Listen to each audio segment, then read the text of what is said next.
Welcome to Sweet Life Beat Life. We hope this video helps. You start by gathering what the system must see: your Steinberg ID, the Cubase 12 activation code, and the eLicenser app. Once done, install Steinberg Download Assistant and then the eLicenser Control Center. These tools manage authorization and license containers. Make sure the computer is online, and if you will use a USB licenser, plug it in now. Why? Because the activation flow exchanges credentials and writes a license token. Missing any of these blocks will stop the process before it begins. You now execute the activation.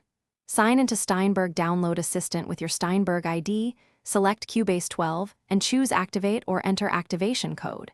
If Auto Activate appears, use it to simplify the exchange. Otherwise, paste the 25-character key exactly. Next, open eLicenser Control Center and click Synchronize or enter activation code to receive the license. If you plan to use a USB licenser, select Transfer, then run the transfer routine. This writes the license to the chosen container so Cubase can validate. You finish by launching Cubase 12 and confirming it reports as authorized. Open a simple project to ensure VSDs load. Once done, deactivate any trial or old licenses if necessary to avoid conflicts. If activation fails, update the eLicenser Control Center, restart the machine, and retry. Make sure firewall or proxy settings aren't blocking Steinberg servers.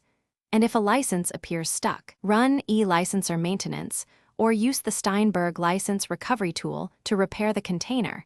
This usually resolves write or. Thanks for watching. Consider subscribing if we helped you.